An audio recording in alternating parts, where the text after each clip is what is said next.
Hi, everyone. I'm Carrie-Ann Koza, Global Director of Operations and Member Experience at REF. Very happy to be leading and welcoming you to today's Expert Insight. Firstly, Happy New Year to everyone and to our many REF members with us today from around the globe. We've got people coming in from Europe, LATAM, US, Canada, and far beyond. We have a truly global showing today, so thanks for being with us. For those that are joining us for the first time, REF is a global community of CEOs, presidents, founders, chief executives, forming peer advisory boards, what we like to call forum groups. We come together and we leverage the highest levels of collective intelligence to become better leaders and to take better decisions. For more information, you can check out our LinkedIn and learn about other upcoming events like this one. So what better way to kick off the new year than taking a peek into what 2023 might have in store for us? In partnership with Ipsos, we will be exploring their projected global trends for 2023, which are coming from research covering 50 markets, 40,000 people, 70% of the world's population. This is actually a preview. The report publicly launches in February. So looking at these trends, we are going to be exploring the belief that corporations have a role to play in crises like climate change, sustainability, globalization.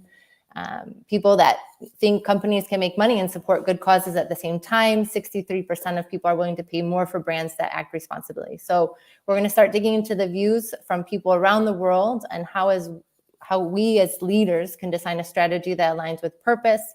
How can we best communicate it to our customers, especially in today's polarized and inflationary times? So to help us explore these concepts, I'm delighted to be joined by thought leader Philip Ryan. Philip is a partner in Ipsos Strategy 3. Ipsos is marketing strategy consultancy. He leads the innovation and trends and foresight advisory businesses, supporting clients that they look to envision and create the future, finding new paths to growth. Philip brings 2 decades of expertise in both industry and consulting. His clients include American Express, Bank of America, Coca-Cola, P&G, MasterCard, Starwood, and the list goes on. Philip holds an MBA from Columbia, a BA from Trinity College in Dublin, growing up primarily in Ireland, but has a global perspective having lived and worked across Europe, Asia, and the US. Philip, welcome. So sorry about the name. We're going to jump right in. Small reminder for everyone to use the chat to ask questions. Philip is here to answer live at the end. We're going to leave time for that. Please, Philip, take it away. The platform is yours. Welcome. Thank you very much, Carrie-Ann. So thank you all for joining. I see people through the comments are joining from all over the world. So it's morning here. I'm in Brooklyn, New York, but I see people joining from Ecuador, from Stuttgart, from Peru, from the west coast of the US, from Southern California, from Lima, from many countries around the world, which is perfect because what we're going to be sharing today is research that we found and on trends in multiple markets around the world. As Carrie-Ann said, we're covering 50 different markets.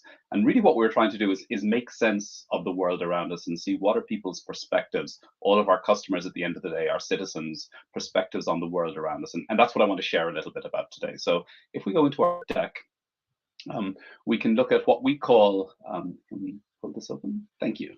What we call the New World Disorder or an opportunity in polycrisis. So what do I mean by that? So let me start with just sort of setting the stage in terms of the world today. So, or actually even the way the world used to be. If you think about it, in the post-World War II era, the world was pretty reasonably ordered coming out of that, right? So second half of the 19th century was characterized by the Cold War, right? At the end of the Cold War, we had this period of American hegemony. And for much of the world, we had a period of economic expansion. We had spread of democracy around the world. We had rising life expectancy, rising standards of living, and many more things that were great, right? And I don't know if any of you have seen the Netflix show Nanette by comedian Hannah Gadsby, but she said, baby boomers or people who grew up in that era really only had one major crisis to deal with that they were worried about, and that was the bomb, right? So that's perhaps an oversimplification, but it's not far off the mark in terms of what was really on people's minds. We had different pockets of crises here and there, but nothing in the world that was similar to what we're finding today, I would say. What we see is that now we're entering this world, this sort of new world disorder, as we call it. The axes of power are splintering around the world. Corporations are rising to the power of nation states, as we see, and people are feeling that their institutions are actually beginning to let them down. So what we say is the world is not necessarily in crisis, but actually in crises. and what we would call the polycrisis. So it's not just that there's multiple crises happening at once, but it's this situation where the whole is perhaps more dangerous than the sum of its parts. So if you think about it, we've come out of this 2 years of the global pandemic, and some countries are still coming out of it, right? And we find ourselves in a period where there is a potential financial crisis globally. We've got the climate crisis. We've got the war with Russia and the Ukraine, which is sort of going back to that old world order. And so you have nations that are taking sides on that. So this relative peace and prosperity we've had for the previous generations are maybe crumbling. We've got an energy crisis as well that's happening. So lots and lots going on. And we went out and we spoke to people around the world to ask them, what do you think is going to happen in 2023? And of course, we can't always, rely on people's individuals' opinions, but just a flavor of some of the things that people are on people's minds and things that they are worried about. So 79% of people around the world expect prices to rise faster than incomes in 2023, right? So globally, that's a pretty large amount. The global high of that is in South Africa. 91% believe that in South Africa. The lowest is actually in Saudi Arabia. In KSA is 52%. But we see a spread, but on average, it's about 79%. Similarly, we see 65% of people around the world expect more extreme weather events this year than were here last year. We have 44% think it's likely that hackers from a foreign government will cause an IT shutdown to their own important government or public services in the country that they live in. So we have fears on hacking and cybersecurity. We also even think that 48% of people think that it's likely that nuclear weapons will be used somewhere around the world in 2023. And this is a rise from, I think last year, we had 34% of people around the world thought this. So global security is clearly at a concern as we think about this. And what we find with this is that people don't trust the current ways of working. What has served us all for the last 50, 80 years, in fact, is maybe not serving us so well anymore when I think about that period of relative peace beyond the Cold War that we had in the post-World War II era. Right now, we see 74% of citizens around the world are worried that government and public services won't look after them in the future.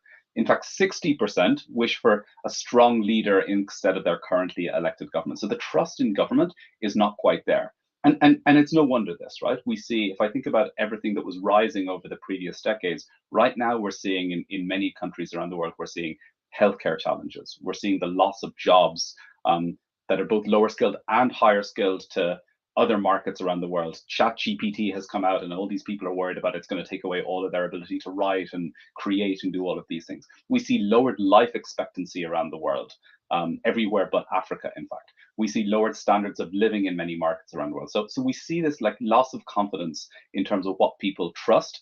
And so they're uncertain. They're not sure how the world is going to shape around them.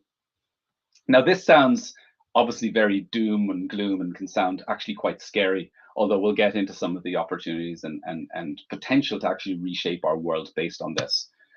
What's interesting with all this, as people think the world is going to hell, is that we see 65% of people around the world actually think on a personal level for themselves, this year is going to be better than last year was. So we actually see this dichotomy in terms of people say, everything's going to be okay with me, everybody else should probably worry.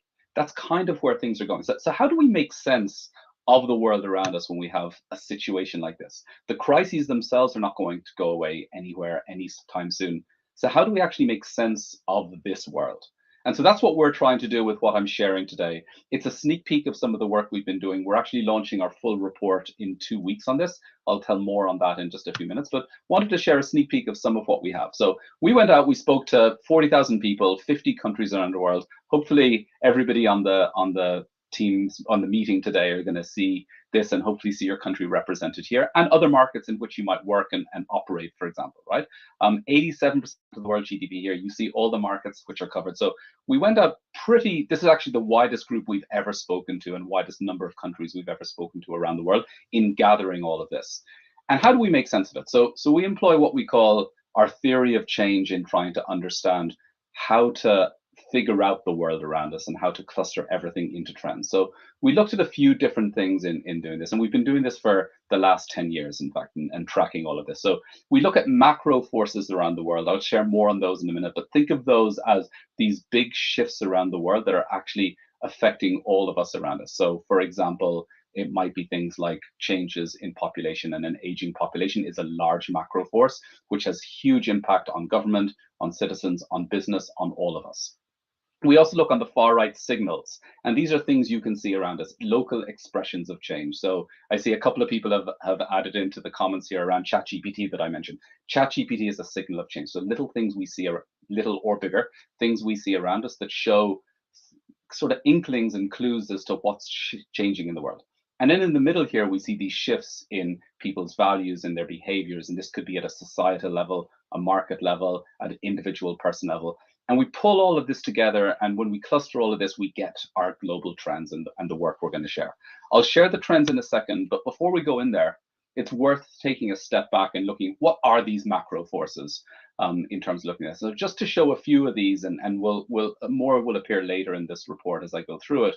But we looked at, I already mentioned the idea of aging populations. We even saw news from China this week that the birth rate is dropping now. And so we're going to have huge changes there. India is poised to take over as the most populous country in the world. We also see community migration. We see big forces around ethnic and religious diversity. In terms of technology, we see that tech is obviously pervasive. We see these huge advances in AI and quantum computing. We see the toll of technology and how it's affecting people's lives. We also look at economies and economics in general, right? So we see the rise and fall of the middle classes. In many parts of the world, the middle class is disappearing. In Southeast Asia and some other markets in Africa, we actually see the rise of middle classes there, for example. We see the impacts of inflation. We see these generational wealth disparities. In terms of the environment, we see climate change happening around us. So it's not always things we as humans are doing. Sometimes it is, but we see overdevelopment. In terms of political splintering, we see maybe perhaps reaching this plateau of globalization. We see these security dilemmas, as I highlighted just a second ago. We see systemic inequality. And then in terms of health and well-rounded and well-being, we see this growing mental health crisis that's emerging around the world. We see the integration of health and technology.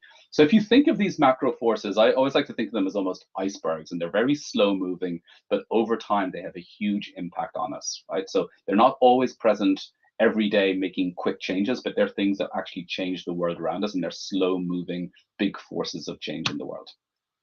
But the trends, that's what I'm here to talk about today. And so these are the trends in 2023 as we see them.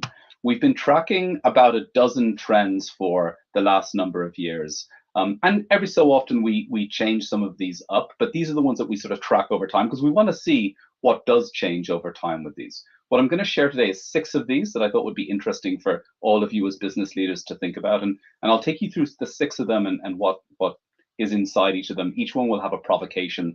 And then what I'll have at the end of all of this is how do you bring it all together, and how do you start thinking about business decisions and things that we all should be thinking about in terms of actually coming out of this poly crisis and what we're going to be doing. So the first trend I want to talk about is the most obvious one, which is a divided world.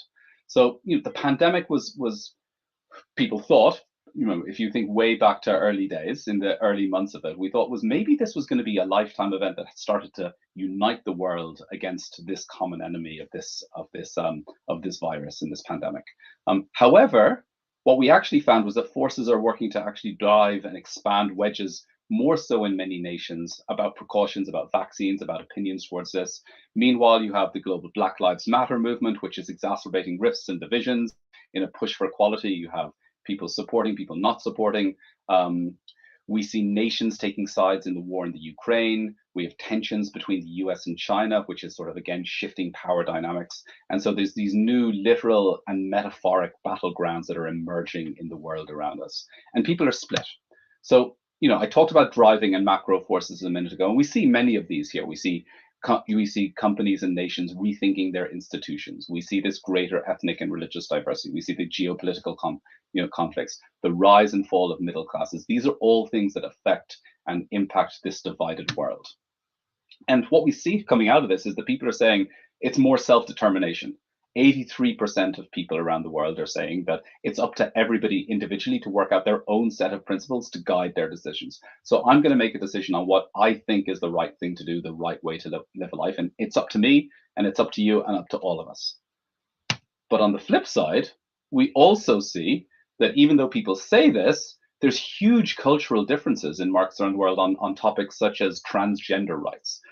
From in some markets, we see 30% of people say that transgender men and women should not be free to live as they wish. In other markets, we see, such as Vietnam, New Zealand, India, Thailand, Spain, are much higher on the list there, and saying that people, transgender men and women should be free to live their lives as they wish. So even though we say we want to make our own decisions and everybody should be free to do that, we also, when it comes to some topics, people disagree hugely on that. So lots of conflicts in terms of what people think and want to think. And the devil, as always with this, is in the details in terms of how people think about it. At the same time, we see many people saying, perhaps we're actually getting too sensitive about this, right? 74% of people around the world say that people are too easily offended by the opinions that some people hold. And what's underneath this is, even though there's divisions, there's clearly a desire for people to try to find common ground, but they're not sure how to do that, right? So it's okay to say that other people are offended when, I'm not the one who's in the target of that particular piece of offense, for example. And then of course it changes. So this is where we see some of the divisions, and they play out in examples we see from things around the world. So that's the data. But if you look at, for example, Yes, this Polish jewelry brand was actively supporting women's rights and inclusivity. It created its Christmas and its holiday ad, and this won an award, but it was also banned by Polish public television. In Holland, we had the COVID vaccine conspiracy theorist David Icke was barred from entering the country after he had been invited by one of the political parties to come and talk. So you see these divisions within countries, across markets. You see these play out every day around us, and these are just a couple of the examples that we'll share.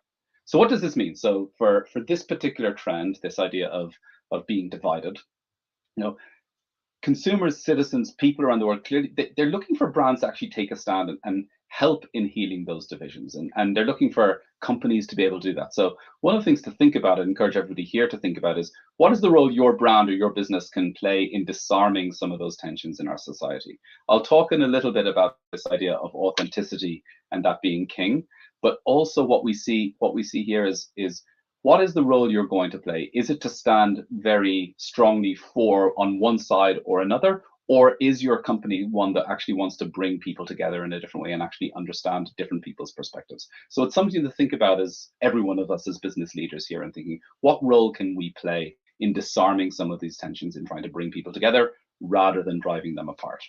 Because after all, that is naturally good for business. The next trend I want to talk about is around climate antagonism. And so climate change has become this visceral reality. Loads of climate, related disasters in recorded history. I'm here in New York, and we've seen zero snow, or the least amount of snow we've seen in decades, I think, for the last couple of months here, which is pretty rare. But we also have this rampant debate around the responsibility for climate change, how to address it. So some consumers, some people around the world are making decisions in light of environmental impact. Others, especially Gen Z, are putting the responsibility more on the shoulders of government, on systems, and on corporations. And that's one of the biggest shifts we see. Who is responsible? And so when we look at this, we see there's, what's driving it, right? I think these are all the obvious things. There's a greener way of thinking. There's this overdevelopment.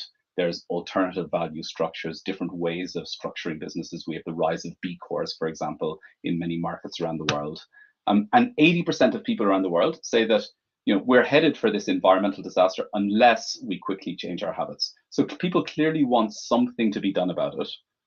But again, there's a conflicting point here. 55% of people around the world say that even the scientists don't know what they're talking about in environmental issues. So the trust is not there. So we say there's a problem, but we don't know what the solutions are if we can't really agree on what these. And these are the people not trusting scientists versus, the person on the street who may not know anything beyond what science tells them, right? So here's where do we see the trust and distrust in scientists? We see in Thailand, in China, in Japan, we see it in Romania, in India, in Greece, and Nigeria. This is where trust in science, in the scientists, is a lot higher, and it's much lower in other markets around the world, in Israel, in Sweden, in the Dominican Republic. So what to do with this, right? So how do we understand and push back against science, or not push back against it? What do we do there when we think about this accountability? And what I think is really fascinating with this is that we ask people, is it more important to you that businesses in your country address climate change or pay their taxes properly? Which is most important for them to do? 61% of people think it's more important that businesses address climate change than paying those proper taxes. So again, this comes back to that decision making, personal decision making. So businesses need to do what's right for the world, not necessarily what's right for our local economy and government. And you see the changes here, right? So that's the global average, and most markets will agree with this. We see it in Greece, in Great Britain, in Spain. Less so in Puerto Rico and the Dominican Republic, in Nigeria, for example. So you see where some of the shifts are. But there's huge implications on this in terms of the role, and if you think about the social contract in terms of how countries actually operate and operate the country as a business versus businesses operating as a business. So who's right here? Who takes that accountability? What we do know is that people want it to be off the plate of the individual. So it's not about me recycling and all the activities I do on a daily basis. I want somebody else to take charge of this for me, because that's where the greatest impact will happen. And again, we see this antagonism with all of this play out in a few different examples around the world. We see in Nigeria, farmers and herders are in conflict for arable land. We see beaches eroding in Puerto Rico. In Australia, we've had records every single year for solar roof installations, right? So 1 in 3 households have them at this point. In Romania, trying to exit the coal plants, again with support from the European Commission. So loads of different actors at play here in terms of trying to solve this, but it's not all brought together. There's no consensus in terms of how to do this. So what we feel and what we see from citizens around the world is that progress does require this concerted action from governments, from corporations, NGOs, and citizens. So the thing to think about here is, what is your business doing to A, cooperate, and B, solve for this climate crisis? We're seeing more and more as the businesses we speak with every day is that they're looking to find partnerships with other businesses that maybe they can tackle something together. That could be related to travel. It could be related to more sustainable packaging. It could be related to other types of emissions that they have, right? Working with governments. And so we're seeing this desire for more cooperation. So I'd encourage all of you to start looking for opportunities to do that, not to necessarily solve it on your own as your business on its own trying to do that. So that's the second trend I want to take you through. The next one is around the idea of conscientious health. So health, and we all see this around us. This is one that I think is very obvious to any of us probably on the meeting today. And this idea that health is no longer just about physical well-being. It's mental, emotional, financial, spiritual. There's other aspects of health that are becoming more normalized as part of the conversation, right? So you see everything from Naomi Osaka in the tennis to other examples of this in the world around us, right? So this interconnectedness of health with other systems is being examined as well as we start to think about addressing these inequities around the world and what we all need to do to live healthier, more holistic lives, as people are saying. So the forces here, you have systemic health inequality within markets, across markets. You see this growing mental health crisis. I'll talk more about that in a second. We see the integration of health and technology. We see the aging populations, which is going to put huge strain on governments and on businesses in the future, as we don't have enough people to actually work, and we don't have enough money to take care of the people who are no longer working, right? So huge macro forces that are playing here. We see 86% of people around the world say, I need to do more to look after myself physically. So we see this as everybody has this desire. This is near universal in thinking about that I'm not quite where I need to be. But we also see that 80% of people around the world say, I need to do more to look after my mental well-being. And we see this rising over the last 3 years. This is one of the trends that we've been seeing in the data points that has really risen over the last 3 years, especially coming out of that pandemic. And this is most acutely felt amongst the younger generations. And that's where we're really seeing this conversation take flight. When we share the larger report in a couple of weeks, we'll have much more data on things like that will have breaks by age and all of that you can look at. But we see in different countries here where this mental health crisis is actually becoming more acute. On the lower end of the scale, we see Germany, the Netherlands, Sweden. In other places, Nigeria, Kenya, Panama, Zambia, Guatemala, we see this is where it's actually way up there, right? So above the 90s in terms of 90% of people saying they need to do more to look after their mental well-being. So it's a huge impact in terms of what people want. One of the ways they're trying to do it, because people don't necessarily have the tools, is they're trying to just disconnect completely. So 61% of people saying, I feel the need to spend time alone. 73% say they wish their lives were more simple. We're looking for that simplicity as a way to deal with this crisis. And we see some interesting things and examples around the world in terms of what companies are doing to try and do this. So we see in Singapore this renewed focus on mental health, and we're also seeing more people working out in gyms than even before the pandemic. In Belgium and in other places around the world, we see Danone, highlighting how food that we eat doesn't just affect our health, but planetary health as well. So we're seeing that connection there when you think about conscientious health. In France, we're seeing this new law around car ads encouraging people to actually walk more and drive less or take alternative modes of transport, which has some echoes of what happened with the tobacco industry over the last number of years as well. In New Zealand, huge export on meat, and as we all know, but veganism is actually on the rise. It's twice as popular as it was a few years ago. So we see lots of changes, and again, these signals of change that are happening here. So we see health as being, increasingly a holistic system beyond just physical well-being.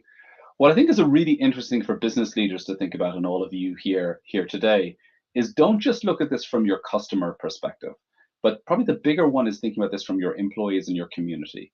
As we think of everything from sick days to how you plan annual leave, how people structure their weeks, as we think about return to work or working remotely, this is where I think the mental health crisis will play out on the front lines. So think about how your business can actually support their employees, indeed your communities in which you operate, in having that more holistic view of health and not just being sick, not sick, etc. So thinking about that from a larger business perspective, I think will have a huge impact in terms of how you succeed, how you can operate in the coming years. Next trend is around, I mentioned this earlier, is the idea of authenticity is king. And so with this is that if you think in the last probably 50 years, it used to really be corporations were thinking, and since you had the rise of branding and the rise of marketing in its current form as a science, if you will, it was the goal for a business was to provide great products at great prices, and this is how the marketplace would respond to that, right? It was very much focused on the functional, a little bit of emotional benefits that you provide to your customers. But we're seeing now that consumers and citizens around the world are asking harder questions and expecting stronger answers from the businesses with which they do business, right? What are the issues that business cares about? And it's more than just caring, it's what are you doing? So we see more and more around ESG has sort of replaced CSR. And so people thinking about what are you doing for sustainability? What are you doing for diversity, equity, inclusion? What are the other things you're taking part in terms of for your customers, but as well as your workforce? How inclusive are your working practices, for example? It's these questions and the answers to them that are beginning to drive decision making for consumers around the world, and what they look at and what the reputation is of a business. And so the driving forces here are, we see part of it is driven by systemic inequality, the growing mental health crisis, again, this rethinking of institutions. We'll get to capitalism itself in a minute. But we see that 52% of people, so about half people around the world, are willing to spend extra for a brand with an image that appeals to them. We see this is actually much higher in Asia, in the Middle East, and in Africa, a little bit lower in Europe, and a little bit lower in Latam actually, and then lowest right now in North America and in the European Union. So you start to see where brand image is still important and is becoming less important to people. So it's more about just a brand that with an image, there's a deeper connection that people are looking for.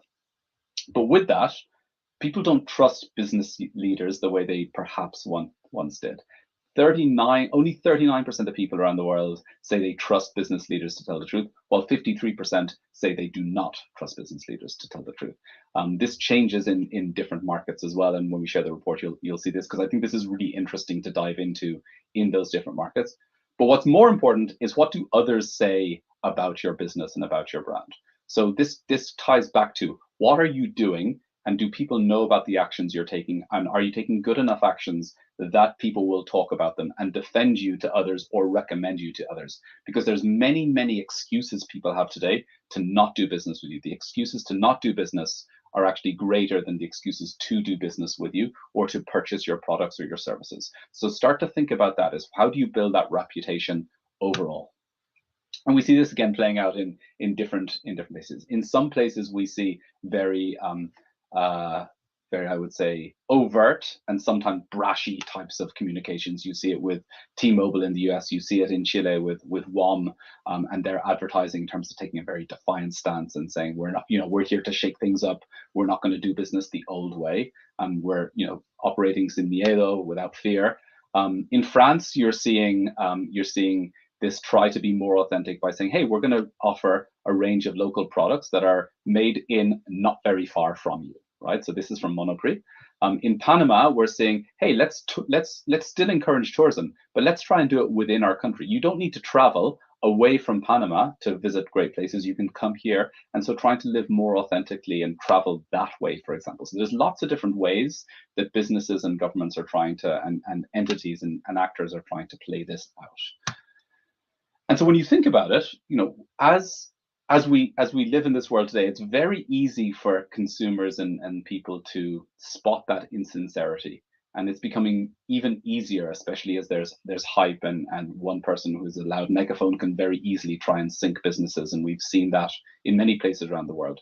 So the thing to think about is, are you prepared to walk the talk? We're hearing more and more about greenwashing. We're hearing more and more about social issue washing with different businesses. So how can you first get things right on the inside of your business?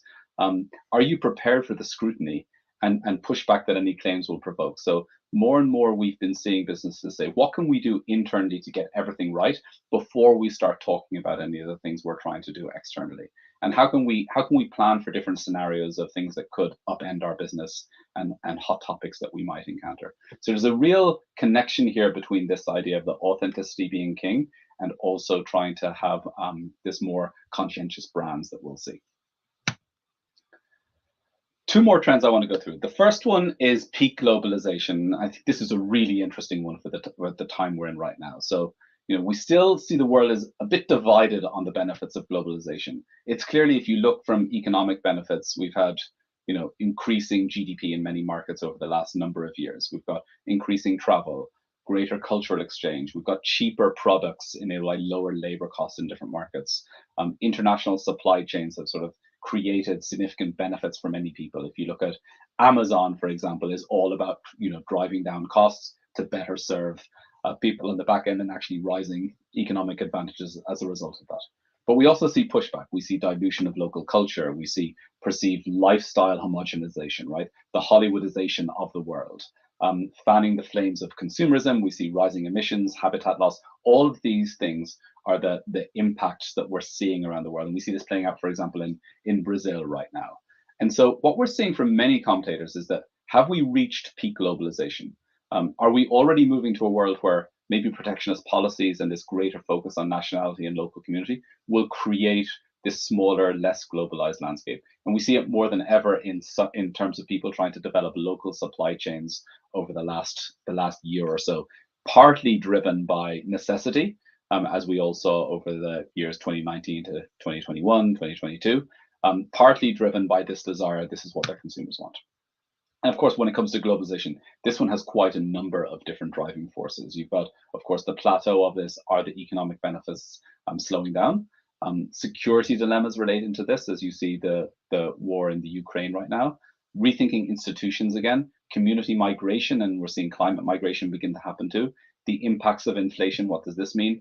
And also the idea of the haves and have-nots and this rise and fall of middle classes. Who is actually deriving the benefit from globalization today? That said, 62% of people say that globalization is still good for me personally, right? They say this has actually benefited me. Again, benefited others more. We still see, they say that globalization is actually good for my country. And which are the countries that we see it benefits the most? We see it in Nigeria. We see it in Zambia. We see it in China, in India. We see it in Brazil, in many markets. And we see other countries that are maybe less into the idea of globalization and how good it is for their country, in Greece, in Belgium, in France. So you start to see where some of these splits start to happen in terms of people's views of globalization. So where are they? It's funny, at the same time, so that's a pretty big number, 66% on average globally. That said, 70% still say they would rather buy products for their own country rather than products from abroad.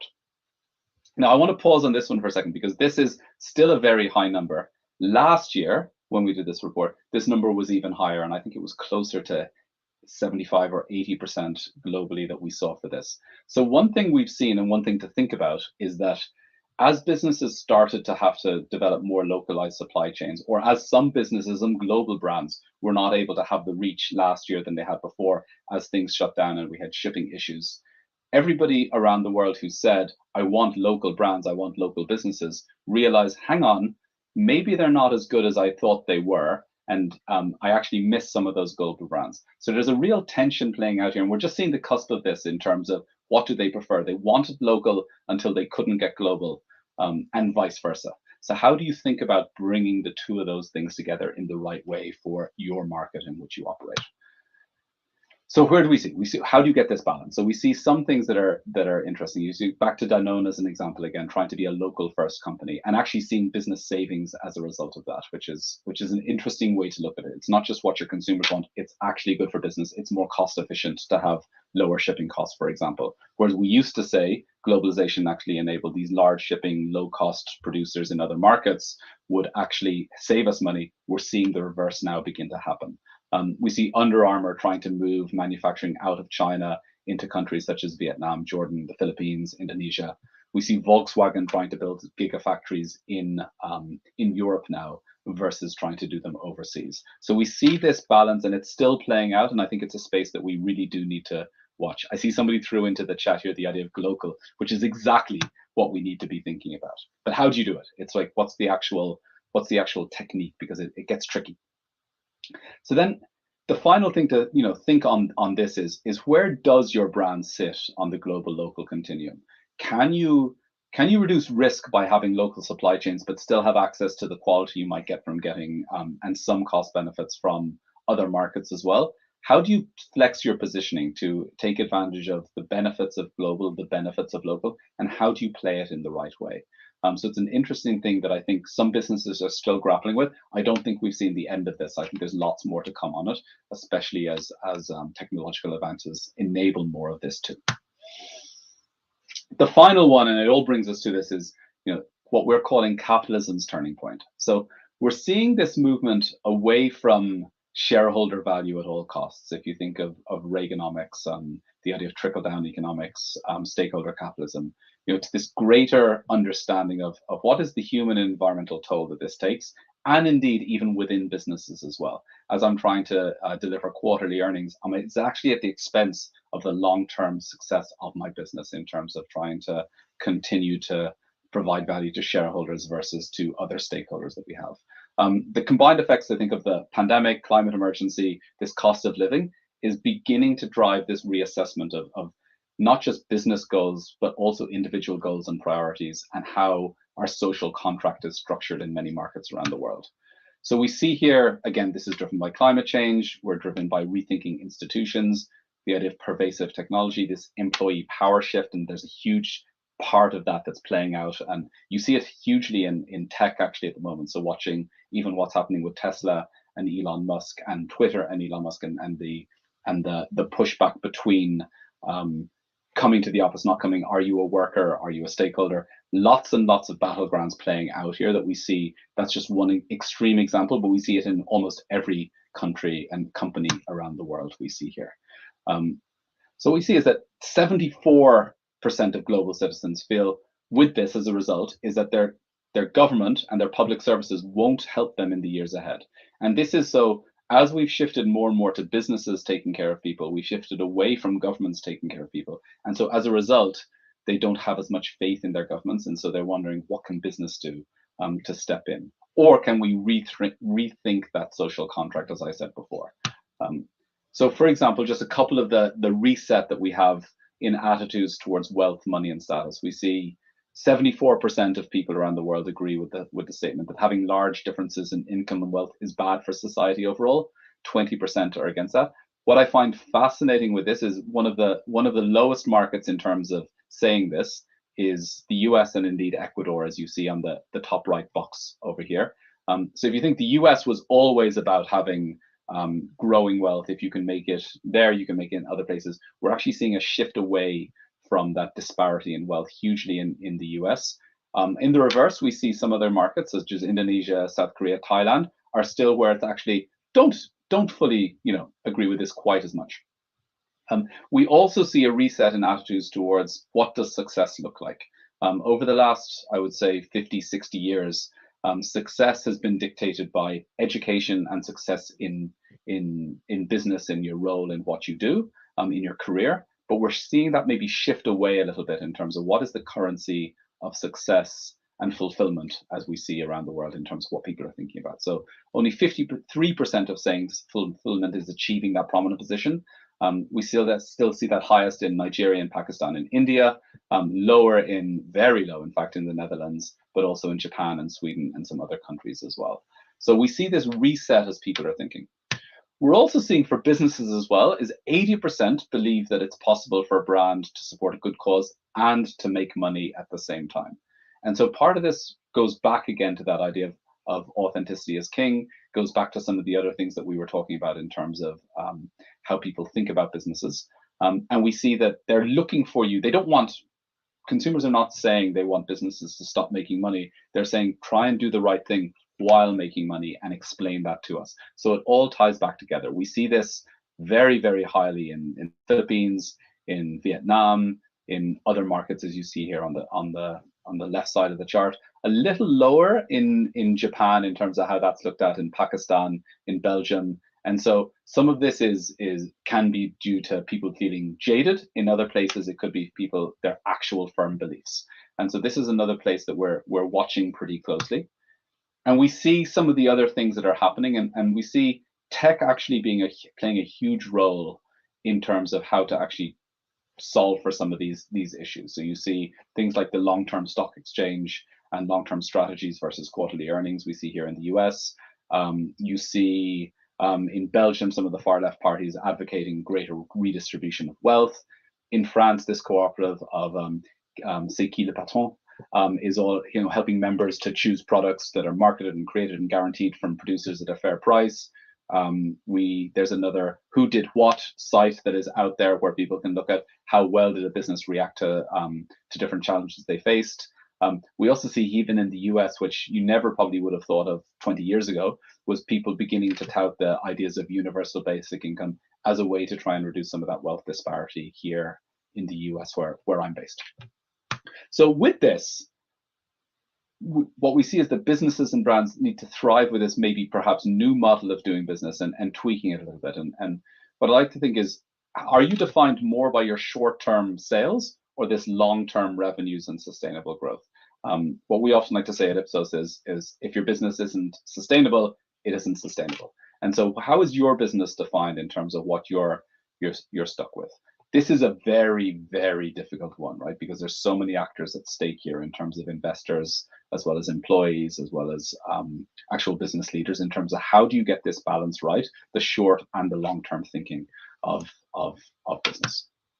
So those are the trends. Those are just 6 of the trends. I'll share more in a bit. But what I want to do is provide just a little bit of an idea in terms of how can we provide more certainty given all of this uncertainty that's out there. So there's 3 themes that I pulled out of this that I think are worth thinking about. And one is this idea of the economic crisis hitting our wallets, but also our hearts, especially as we are working in the current environment. The second one is this crisis of tensions, the global, the local, as somebody said on the comments, and then this climate crisis that we want and need to solve. So 3 things for you all to think about that I'll close out with.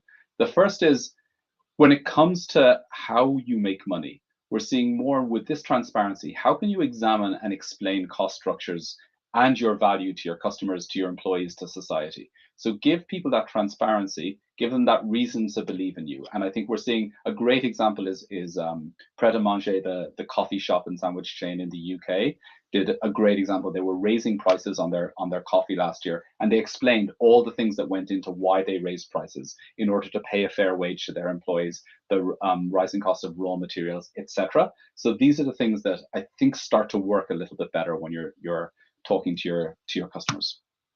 The second one is this crisis of tensions in global and local. So how can you bridge that gap between global and local? How can you offer the best of both worlds and start to think about that, and also hedge your risks when it comes to supply chains? And then the final one is on climate crisis we want and we need to solve. So Here, it's about thinking about the broader value proposition. So not dissimilar to one, but what it comes down to, we find, is that it's about removing excuses people have to not do business with you. So think about the benefit of doing business with you by what is the benefit to me, what is the benefit to my world, which could be my community around me, and what is the benefit to the world, and what's the reverse of that? What is the risk of, you might say that this is a great value to you, consumer or customer A, but actually we're not doing great for the planet or for climate change or what have you. How can you actually solve all of those and have a good story and rationale behind why you're a great company or brand to do business with? And the final thing is just how can, this is not something that I think any one business is going to solve on its own, but what it really comes down to is brands, businesses, governments, individuals all working together to try and solve our way through this poly crisis. So lots more to come. I only covered 6 of our trends today. The full report will launch in a couple of weeks. We have the exact date is TBD, but we should be the very beginning of February be able to launch that. That will be on our Ipsos website, but we can also send it out across Ref as well when we have that full report. There will be more data, more stats, more charts, more breaks of different things that you can look at, and more commentary behind all of that too. So thank you all.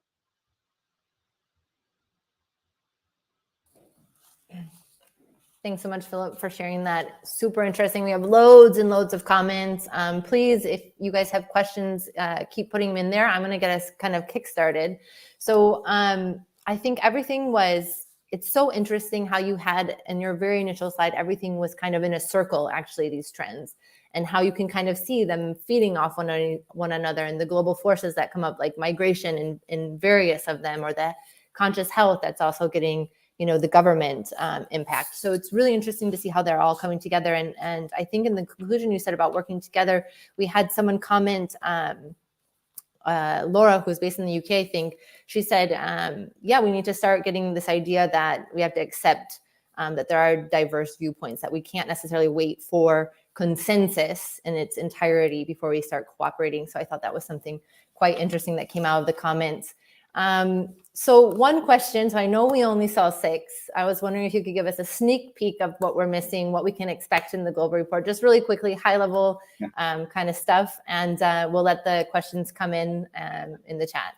Absolutely, yes. So some of the other ones, like, it's what's probably clearly standing out is I didn't talk much about technology at all. I think we see that all around us. So we have a couple of trends around tech in terms of the tech dimension, about data dilemmas and people's thoughts around that.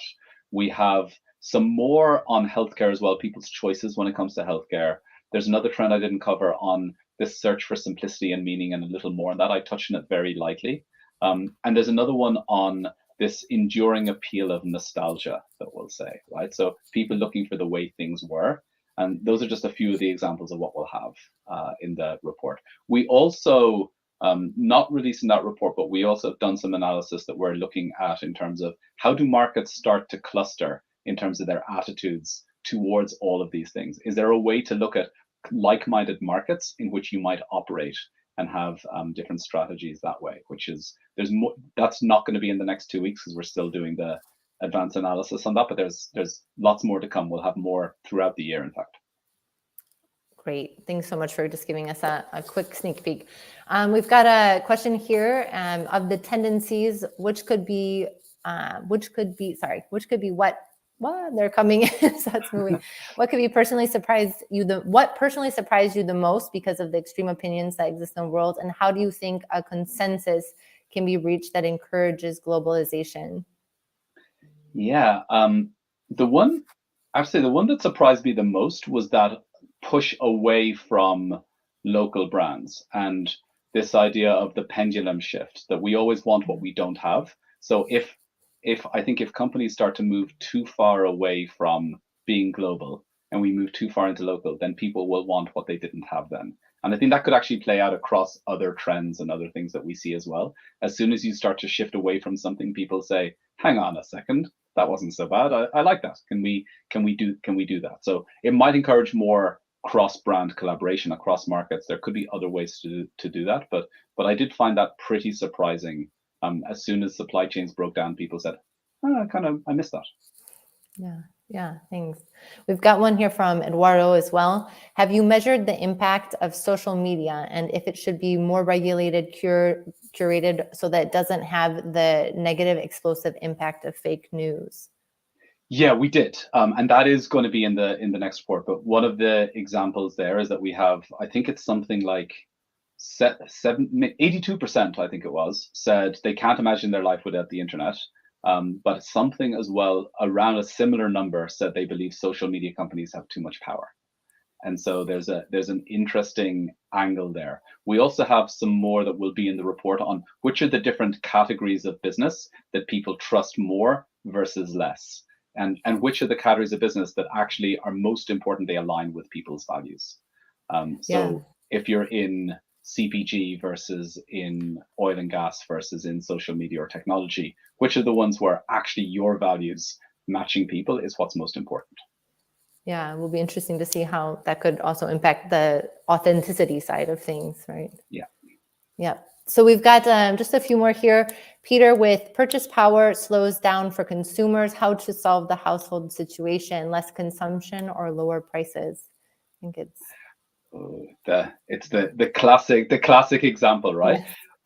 It's also an interesting one. What we've seen from a lot of the work we've been doing is that people are actually not spending less. Things are just not going quite as far. So we found that though people are really worried about the economy, what we've seen in many markets, and I can't speak for every single market on this one, is that people are still more concerned with they see all the news around rising prices, around inflation, but they're still on some level they realize that that's very, very important and should affect them, but they're actually still more thinking about what money is coming into them on a weekly, bi-weekly or monthly basis, depending on how regularly they get paid, and what can they spend out. So it actually is coming back to not balancing your checkbook, but the current version of that in terms of what do I have to spend? And so people are still trying to spend, they're just making different decisions about that and thinking about it more on their individual perspective as well, is what we've seen.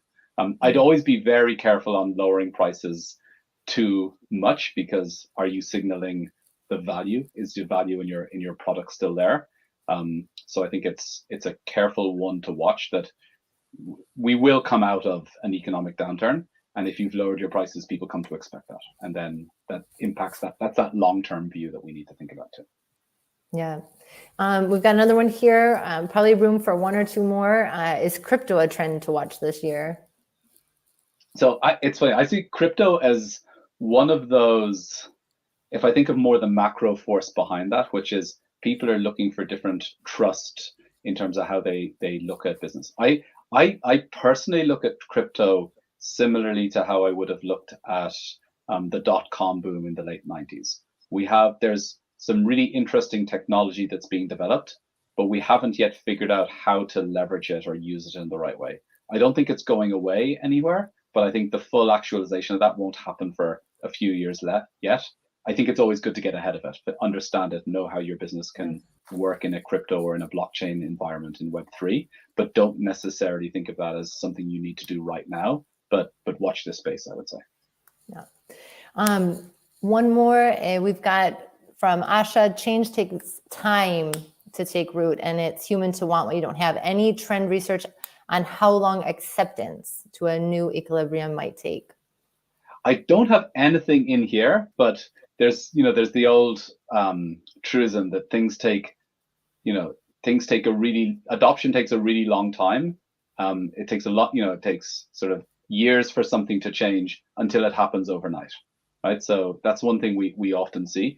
I do think we're actually at a point where I'm trying to think of his name now, but there's George Friedman, I think is his name. There's a futurist and economist who wrote a book called The Storm Before the Calm, which basically says we're in this, and he's writing from the US perspective, but it has global implications, is that we're in the end of a couple of eras and cycles. We're at the end of a maybe economic cycle right now, where how we think about economics will change. We're also at the end of an institutional cycle. So we're coming to the end of that idea of trickle down economics. We're coming to the end of this idea of big governments in different countries.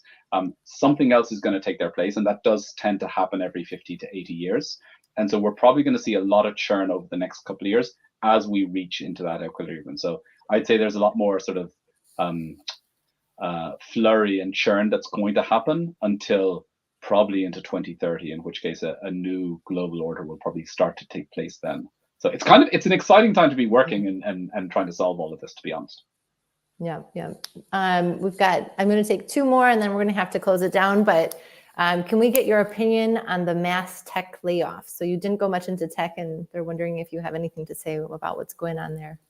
Oh, I don't. To be honest, I don't know. I've seen the news the same as everyone else. You wonder, right? Because there's obviously, again, money's been very easy to come by. Money's been cheap for the last number of years. So it's probably a little bit like how startups are seeing their funding drying up. Money is a little it's more expensive than it was, which means it doesn't go quite as far as it did before. And so all of those extra projects that people could justify doing before because we had easy money those are the things that are maybe trimming, I'd say, some of those activities and being a little bit more focused is my sense. But that's just based on pure opinion rather than any facts in terms of what's happening within some of the tech companies. Thanks. All right, we're going to have to close it out there. We've just got one question from Christina that you know very well back in Ecuador. And we want to see changes through time. Is that going to come up in the full report? Yes, what we've done is in the full report, we'll show some of the markets where the changes are happening most extremely over time. And in other places where we'll show them where it's worth showing them. In some cases, they haven't changed that much, so we won't. But we'll definitely show some of those changes from 2013 to 2016, 2019 to today. So we have it, like I said, for about 10 years of those changes that we'll be able to show in some cases. Great. Well, to close us out, Philip, I'm going to ask you a question that comes from the crowd too. How are you feeling about the near future? Optimistic? Any personal thoughts on the trends that you've shared? And before we take I am optimistic. Like this, there's a lot in here that you could imagine as being pessimistic, but I personally think we're all in a place where we're in this opportunity to kind of remake how the world works around us, how we operate as businesses. And so it's a tremendously exciting time to get to be a part of that. So yeah, I'm very optimistic. Near-term pain we need to get through, of course, but overall pretty optimistic. Great. Well, thank you so much for being with us today. Get your hands on that report when it comes out. So much great insights. We can always count on Ipsos for that. So it's a pleasure to be with you all today. Philip, any last words for the crew? And we're going to take it out. No, thank you very much. Watch this space. We'll make sure this report goes out for everybody so you can dig in more detail. Yep. Thanks, everyone. Have a great one.